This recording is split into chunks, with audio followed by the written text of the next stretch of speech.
All right, welcome to the Explainer. Today, we are diving into a story that is just a total masterclass in character Joseph's time in prison. We're going to break down how what should have been a place of absolute despair actually became the ultimate training ground for greatness. And more importantly, what it can teach us about our own struggles. So let's jump right in with the quote that kicks this whole thing off.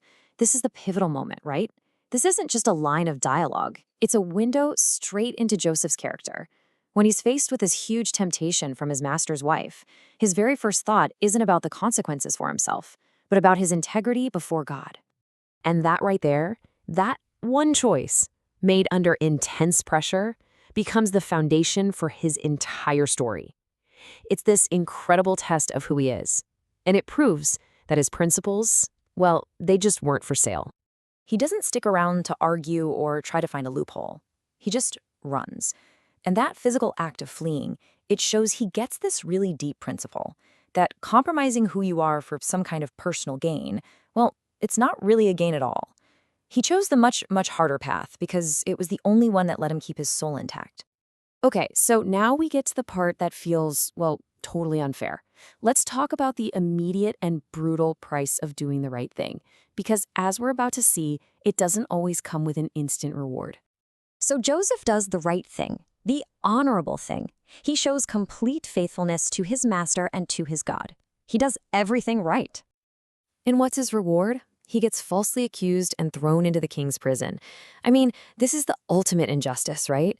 His integrity lands him in a dark, hopeless dungeon where it seems like he's been completely forgotten. But this is where the story takes a turn. Right here, in what should be his lowest point, the whole narrative hinges on this one simple, powerful truth that changes everything.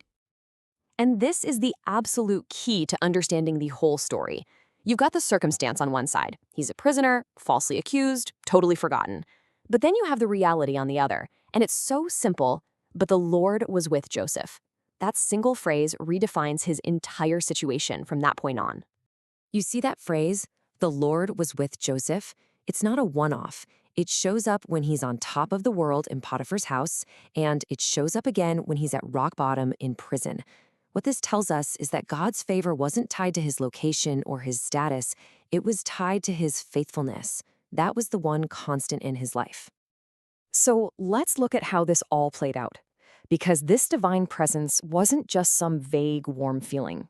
It actually empowered Joseph to act with the same diligence and character he'd always had, no matter what was going on around him. And this chart, man, it lays it out perfectly. There is a clear pattern, right? It doesn't matter where he is, a respected household or a forgotten prison. The sequence is identical. Joseph is put in charge, and the place starts to thrive. Think about it. He's literally learning management skills, logistics, how to lead people who've lost all hope. These are the exact skills he's going to need later to save an entire nation. And this quote from Luke it hits the nail on the head, doesn't it? This captures the essence of Joseph's prison years perfectly.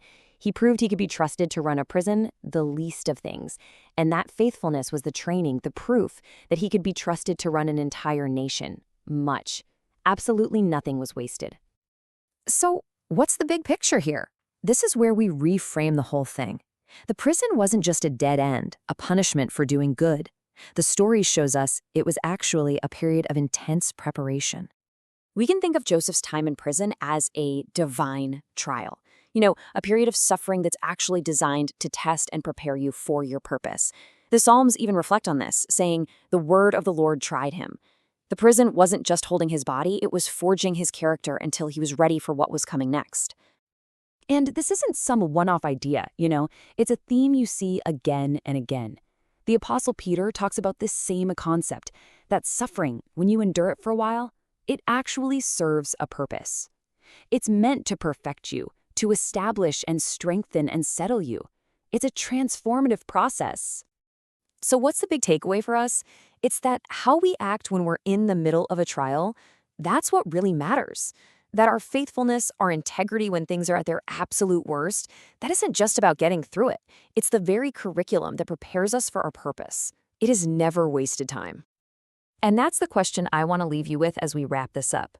What if the toughest seasons of our lives aren't actually setbacks at all? What if they're this setup for something far greater? Joseph's story sure seems to suggest they are.